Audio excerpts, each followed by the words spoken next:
So I decided to discuss two topics which I was unable to discuss during the Zoom meetings of this summer, and for which there are plenty of numerical results and still a lot of open problems from a theoretical point of view. So maybe they are they could be problems on which we could start, say, some collaborative work together.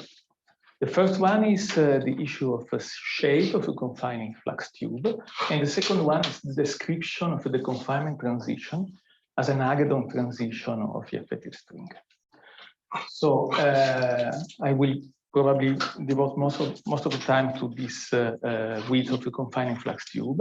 And let me start with a short introduction on the lattice side of the problem. I will give you a few general information on the way in which we evaluate the shape of a flux tube on the lattice. Please stop me if there is something which is not clear. So there are essentially two ways in which on the lattice we can measure quantities related to the effective string. The first one is the Wilson loop that I think everybody knows, which is this one. But the most interesting observable, the most useful observable, actually is this one, which is the correlator of two Polyakov loops, which is defined in a, so to speak, a finite temperature environment. On the lattice, it is possible to define quantum field theories at a finite temperature by simply setting periodic boundary conditions in the time direction. Obviously, at this point, the time has no anymore the meaning of time.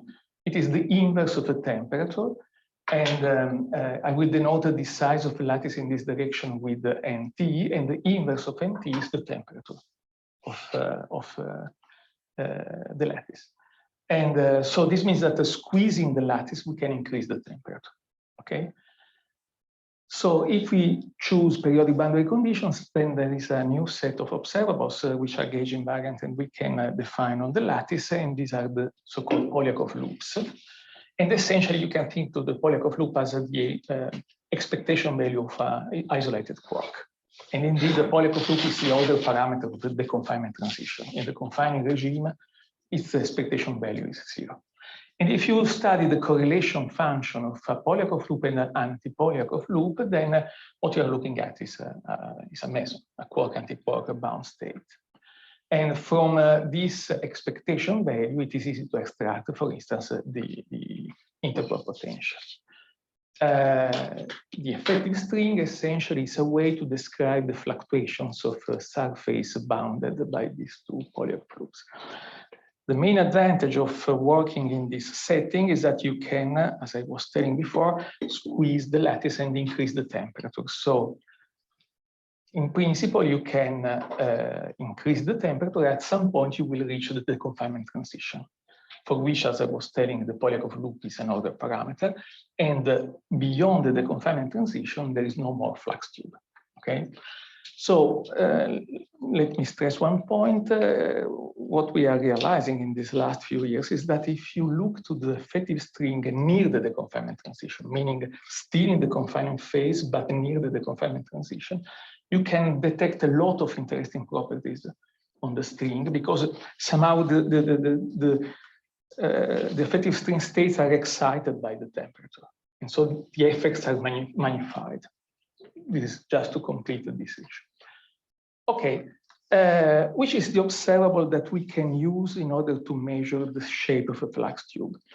Then the observable is this 3-point function in which we study the plaquette. This U mu is simply the plaquette. The plaquette is a way to measure the flux density. And so simply what we have to do is to measure the flux density in presence of these Polyakov loops.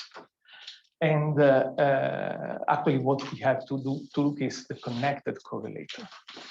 And okay, from this expression, you immediately see that looking at the shape of flux tube is typically much more difficult than looking to simple correlators, because you have a 3-point function instead of a 2-point function. So actually, it is much noisier.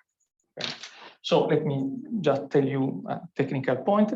This is the reason why it is very popular to look at this width in the case of abelian gauge theories, because in that case you can perform duality, and you can put the two Polyakov loops into the vacuum of a dual theory.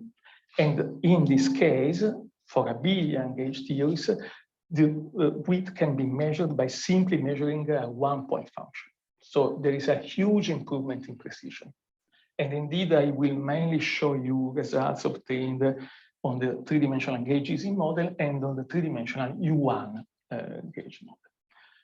Okay, so what happens if we perform this kind of study on a given gauge model? Then, by the way, this is the shape of the observable, this is the plaquette, and these are the two Polyakov loops. This is what happens. We find this is somehow a tomography of the flux density. We find two peaks, which are due to the self-energy of the two Polyakov loops. But we also see precisely this flux tube, which joins the quark and the anti-quark. And if we study this shape along this axis, then this is what we find. We find essentially a bell-shaped, a Gaussian-shaped shape for this flux tube. And the width of this Gaussian is what we call the width of the flux tube. These are only cartoons, but this is instead an actual simulation.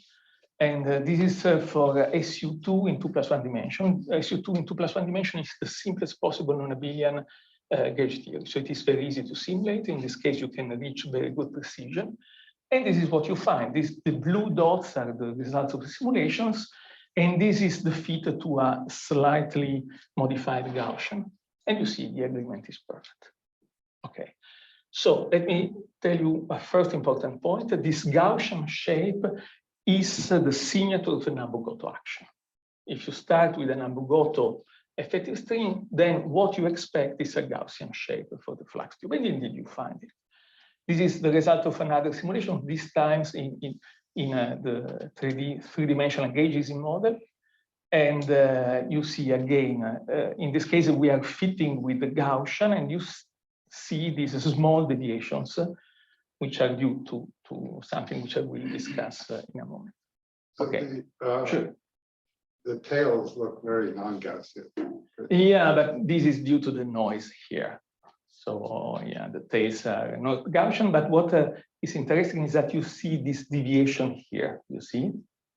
And this is a signature of something which is very interesting that we will see in a moment, which is called intrinsic width.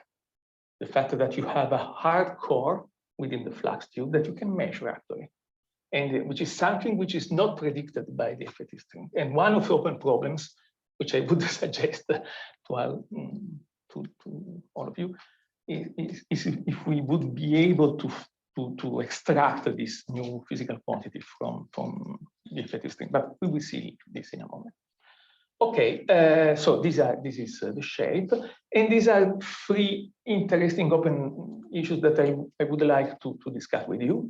The first one is that since we have this very precise information on the width, we can see if we are able to predict this quantity from the effective string and compare with the simulation.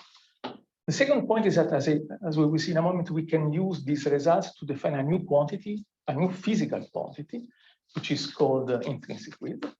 But the most important point is that we can use the width of a flux tube to discriminate between different confining mechanisms. And we will see this in a moment. Okay, so let us start with the effective string. We are unable, at least I am not able, to do the calculation for the width with the full Nabu-Goto action. This is an open problem, but with the simple Gaussian approximation of the Nabu-Goto action, so the very first order of the expansion, then the calculation is very easy because the effective string at that point is simply a conformal field theory of one free boson. And so you simply have to take the propagator of this of this conformal field theory, given the boundary conditions, which are the cylindric boundary condition of the topological loops and periodic direction in time. This is the propagator. Then you perform a point splitting regularization, and this is what you find. So it's a standard calculation. And here you see for the first time this very famous log R behavior of the width, which we will see again later. But the interesting point is that if you take the full expression for the propagator, then you can perform an open-closed string duality transformation, and you can extract the behavior of the width also in the high temperature regime by simply changing T with R, performing a modular transformation, and this is what you find. And you see there is something pretty different. So this is a precise prediction of the effective string. At high temperature, you, instead of finding a logarithmic increase of a width, you find a linear increase of a width, which is due exactly to the thermal fluctuations. Okay, so we have a prediction, and we can see if the Monte Carlo data agree with this prediction. And let me summarize what we expect. At low temperature, we find this this expected behavior. At high temperature, this one. And this is the result of a set of simulations on the three-dimensional gauges in model. And notice the log scale on this axis. And you see that there is a perfect agreement with this log R expectation coming from the effective string. And if you evaluate the angular coefficient of this straight line, you find exactly 1/2 pi sigma. So everything is working perfectly. Okay. Now let us see what happens at high temperature. This is the prediction at high temperature, and you see there is this dependence on the temperature, which is hidden in this NT, which I recall is the inverse of the temperature. And this is what you find. This time there is no more log R here, but this is a linear dependence. And again, you find a very good agreement with the prediction. There is this linear increasing of the width. And the angular coefficient changes with the temperature, with this L is the NT, sorry for the mismatching notation. This is the NT, so as NT increases, this angular coefficient is decreasing. But there is a difference, which is important from a quantitative point of view. The agreement is not perfect, because instead of a string tension, we find something which is pretty different from a numerical point of view, which is a function of the temperature, which is not predicted by the Gaussian limit of the effective string. And if we try to fit this behavior, then it's only a fit, then we find this expression, which is very well known. It is the way in which the string tension scales with the temperature if we would be able to do the calculation with the full Nabu-Goto action. So most likely, even if there is no analytic proof, if we would be able to do this calculation with the Nabu-Goto action, then we could find this expression here. But this is an open. Just a naive question, like if you have a scale invariant theory and just a dipole field, then it's gonna spread, right, as you move charges. But why is it the width squared that goes like R and not? What do you mean? Like if you look at short distances, you will have just the Coulomb quark Okay. and the quark potential, and I guess at high temperature it just persists to longer distances. Yeah, well, I understand what you mean. Might be that it is the way in which one can understand this. But I'm confused why it's the square root of R, like the width goes like square root of R rather than because you have width squared, right? Or not? Maybe misunderstanding. I don't know. I mean, this is the result of a calculation, so I have no precise feeling on. I mean, can we think of it as a kind of random walk? Yeah, I think that it is the way to understand it. it's the 2-point function of a massless field in 2 dimensions, right? So Cassini Oh, infrared yeah. divergence. Oh, yeah, proportional yeah, to the- okay, because it's in 2 dimensions. Okay, this Yeah, it's a 2D. Yeah, I was thinking about 3+1. Ah, okay. So Yeah. I was not understanding the question. Sorry. No. Yeah, for Certainly, because it is in 2 will be dimensions. just Okay. Sure. No, you. Now I understand. Sorry. No. It is clearly due to the fact that you are in 2 dimensions. Okay. Okay, so this is the first result. But there is something more interesting in this game. And the point is following. If you remember, at short distance, we have this expression for the width, which defines a new quantity, if you want, which is this LC here, which is the scale that we use to measure, to evaluate the distance between the quark and the anti-quark in this log function. And essentially, it is a way in which we encode the fact that we don't know the behavior of a string at short scales. Again, it is a way in which we encode the point splitting regularization of the propagator. But what is interesting is that this quantity scales in the continuum limit. So it defines a well-defined physical quantity, which must have some physical meaning. And one can evaluate this quantity, and which is called intrinsic width. And the idea one has is that it is the core of a flux tube. And if one evaluates this quantity, then what one finds is a number which is pretty universal. So it is the same in the Ising model, in SU2, SU3, and so on. And it is very similar, almost equal to the inverse of a global mass. So what you understand from this analysis is that there is somehow a core within this flux tube, which has a size which is given by the inverse of the mass gap of the theory. And how depends on NC? So when one goes exactly as the global depends. There is a very small dependence on NC. But it's still present at large M? Yeah, sure. It is very difficult to perform simulations with this degree of precision. So, you have very large errors and so on, but it's still present and it keeps this value. So, as you know, the global mass, the lowest global mass, is not exactly constant as a function of a number of colors. There is a small trend, but it is very small, say no more than 10% of the value of the global. Let me add another point. In the effective string framework, we think of a string as a string with the 0 width. Okay, the width that I'm evaluating are only quantum fluctuations. It's the quantum delocalization of the string. But instead, this intrinsic width is something, so to speak, physical. It's something which is not obtained from the effective string. So the game, the open problem, the open issue that would be really very interesting to address is if we are able to derive in some way this quantity from some extended effective string business approach.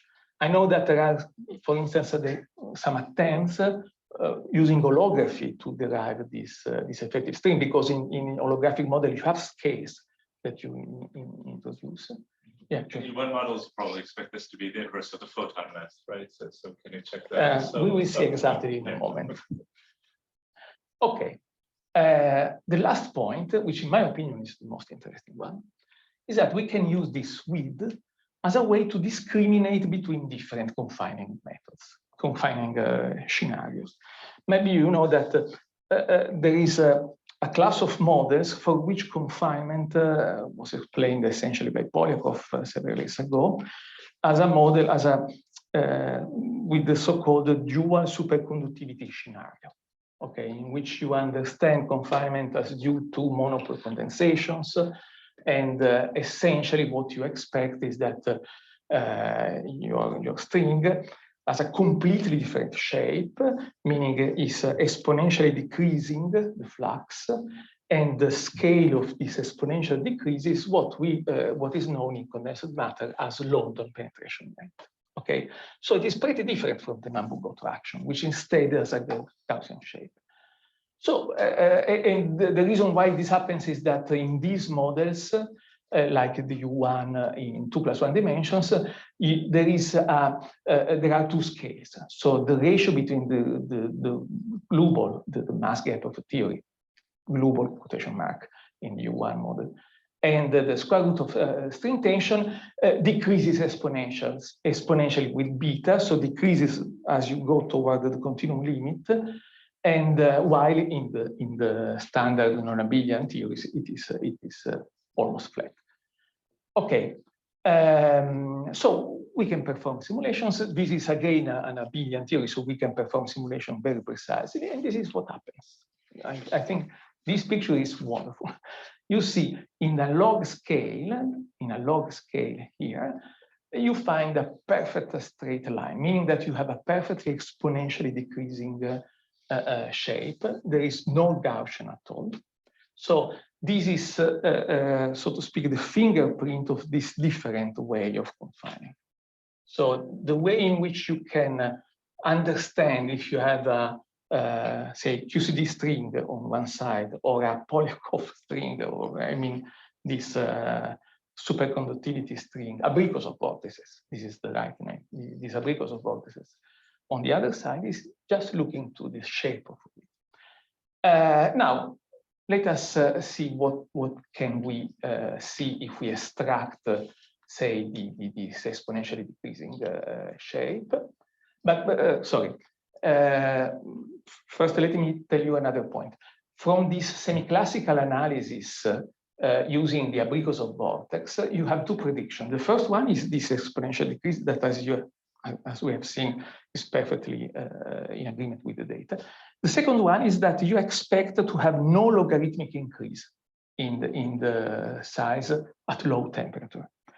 And instead, if you perform simulations, you find a logarithmic increase.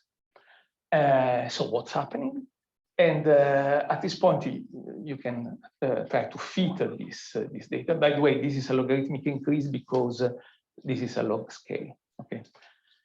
If you fit the data, you find two important points. First, the London penetration length, so the scale of the exponentially decreasing behavior of a shape, is exactly the inverse of a global mass. So the mass gap of a theory, exactly as Ofer was saying. But the most interesting point is that also, again, if you want, the intrinsic width is the inverse of the global mass. So since in the continuum limit, this mass is going to zero with respect to the square root of the string tension, actually in the continuum limit, you recover the abricos of expectation because this log R behavior is pushed to infinity. So it is a very highly non-trivial explanation of this thing. Okay, so this is just to summarize this first part of the talk. There are several interesting things that one can do studying this width of a flux tube. There are a lot of open problems and so a lot of challenges for our collaboration. Let me spend the last 10 minutes, 5 minutes, on the second topic,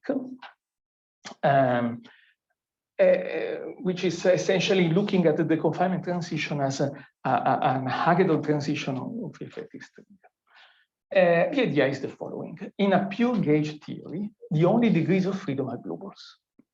We know we expect that globals to be weakly interacting, so we can hope to be able to describe the thermodynamics of the theory as a non-interacting ideal gas of globals. And for this non-interacting ideal gas of globals, calculations are very easy to be performed. And this is the prediction for ideal gas of bosonic excitations in free spatial dimensions. This is the free energy, essentially. This is the spin of the global. This is the mass of the global, the temperature, and so on.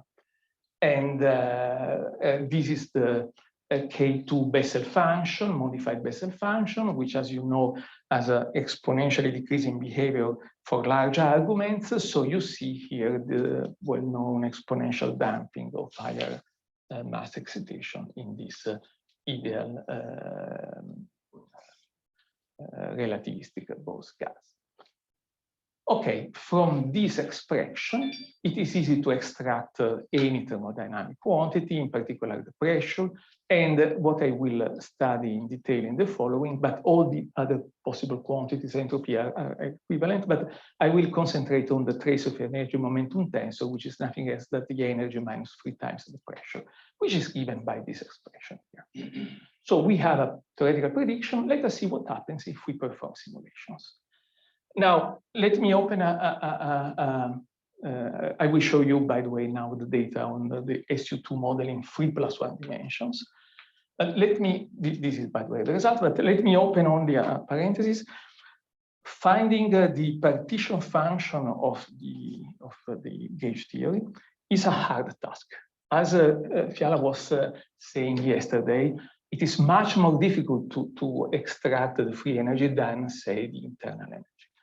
And now these simulations were done using an algorithm that we constructed a few years ago based on non-equilibrium transformations in the space of configurations and using the so-called Jarzynski identity, which holds for non-equilibrium transformations.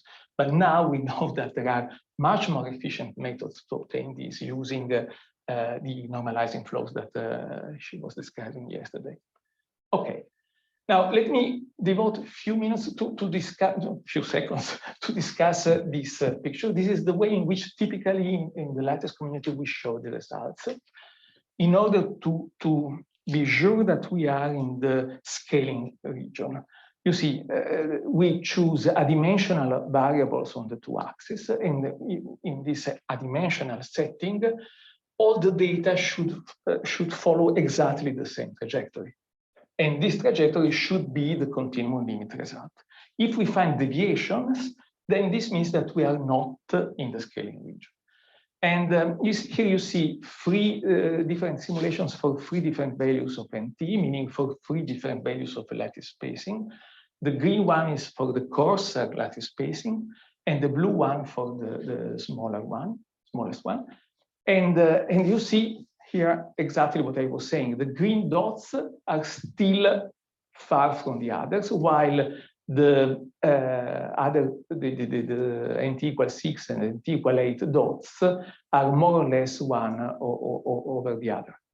So this means that starting from this threshold, we are in the continuum limit, and we can trust the result. So this is just to complete the information. Then we know the Monte Carlo result. Now let us compare with the prediction. And this is what we find if we plug into the expression that I was showing before for the trace of the energy momentum tensor, the lowest glue ball. And you see that the result is very far from the simulations. Okay, now we can plug into the formula all the glue balls up to, say, the threshold of twice the lowest mass. There is more or less a dozen of glue balls, and let us see what happens. And what happens is the following. We have an increase of the contribution, but still there is a large gap with respect to the data.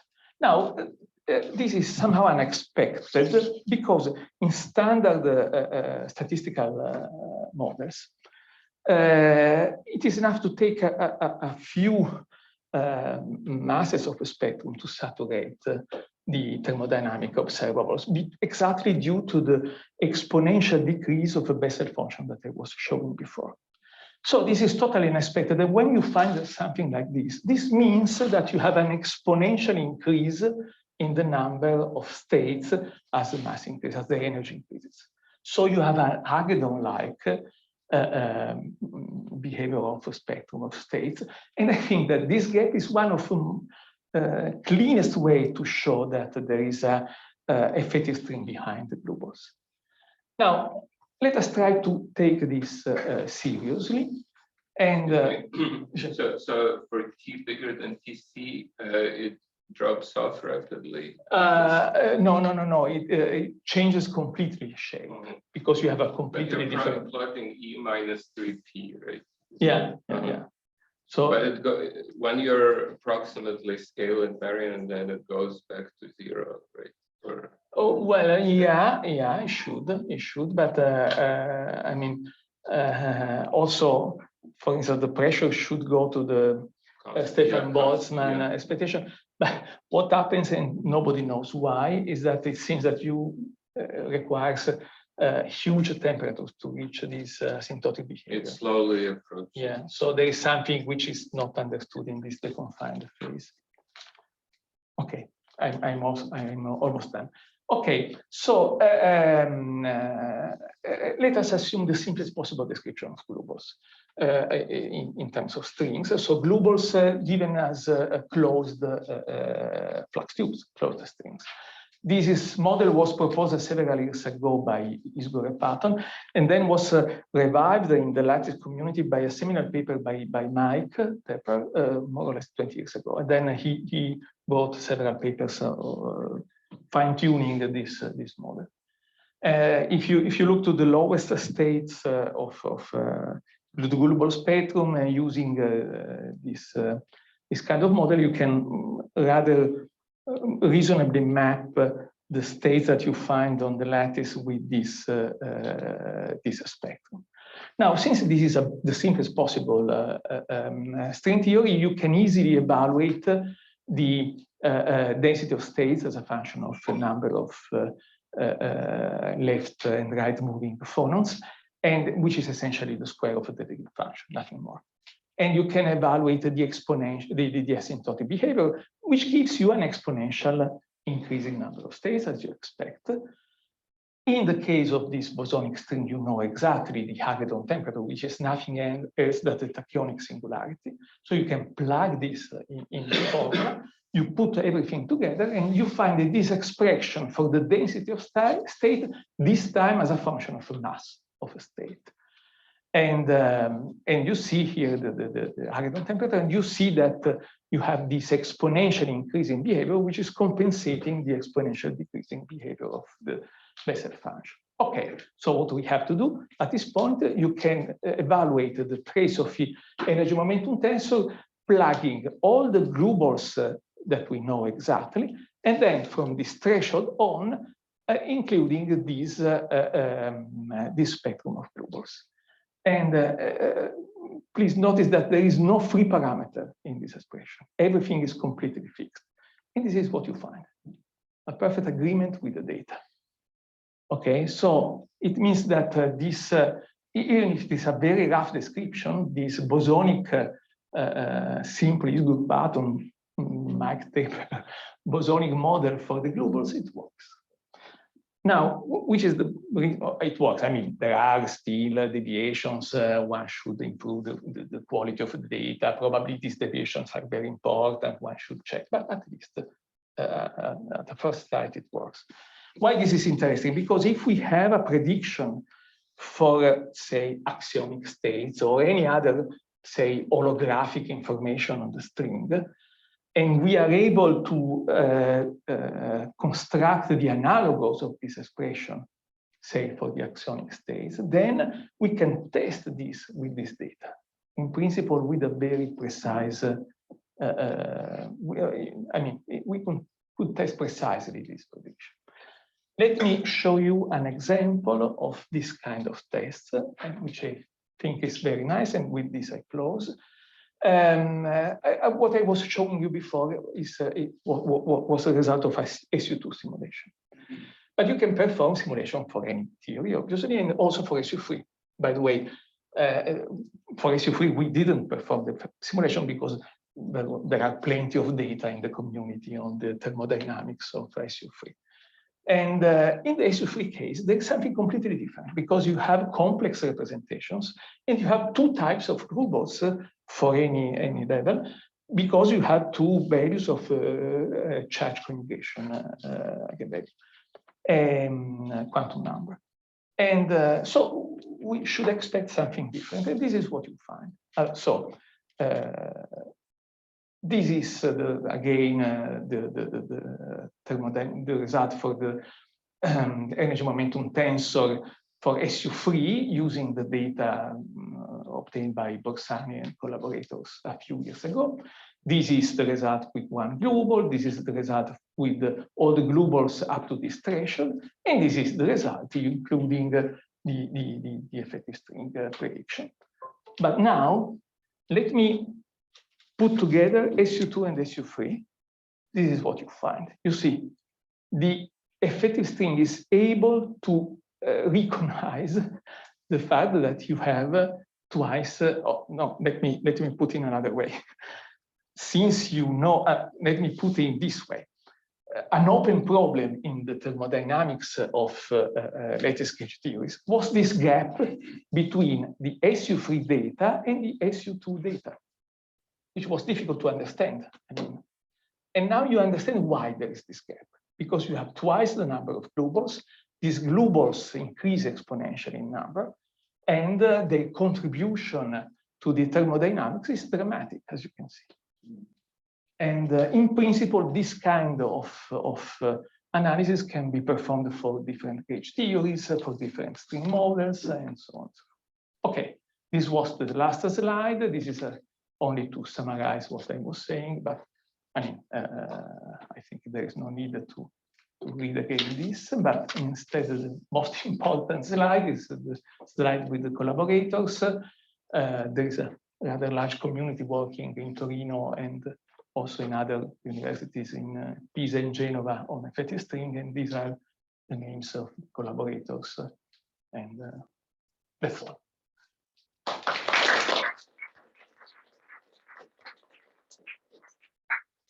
Yeah, okay. So are the simulations sensitive enough to see the deviation between the Hagedorn temperature and the naive prediction of the bosonic string? I mean, we don't expect them to be exactly the same. So. Okay. In principle, yes. And the point is that in the particular case that we studied, SU2, this deviation essentially is not present. It's very, very small. But I'm sure that looking to higher values of NC, one should be able to detect that. And maybe this could be an independent way to evaluate the gamma 7, because obviously it should be there. So I would guess that for SU4 and higher, it will look similar to SU3. Absolutely, right? You can. Yeah, I think exactly. we know that SU2 is exceptional. There is kind of half of the states are missing. Yeah. Has anyone tried it for SU4? Or? I don't know. But your guess is that it will follow pretty similar. Correct? Absolutely. Actually, we tried SU4 in 2+1 dimensions several years ago, but the precision of our data was not good enough to discriminate everything. We had to wait this new type of algorithm, which I was mentioning, in order to be able to obtain this kind of results. So there are no results like on large N extrapolation. in principle, that should be one of the goals of the collaboration. Yes. I mean, I would like to be able to do this in the coming years. Can I ask something? Regarding what is like the number of statistics you use to perform this kind of measurements? I mean, this to reach this kind of precision. It's difficult to remember, but let me. But the point is that it is. I mean, this is not a Monte Carlo simulation. This is performed with this Jarzynski algorithm, so the statistics is completely different. We had, say, a few thousands of different non-equilibrium transformation for each dot. And essentially, all these dots required more or less 2 months of the Marconi supercomputer in Cineca a few years ago. It's extremely intensive computation. Yeah, it's extremely intensive. But Fiala knows very well this. The reason is that, I mean, let me explain why it is so intensive.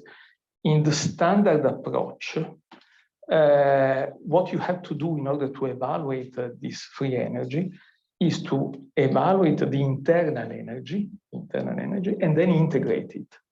So in order to have a single dot here, you need to perform a huge amount of simulations to perform the integration of internal energy, and then you obtain the free energy.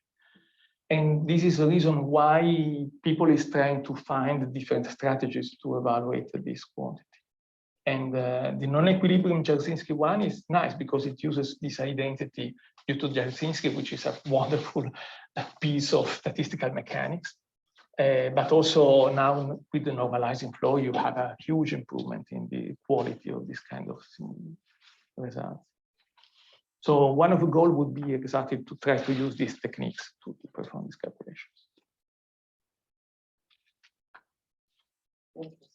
Michele?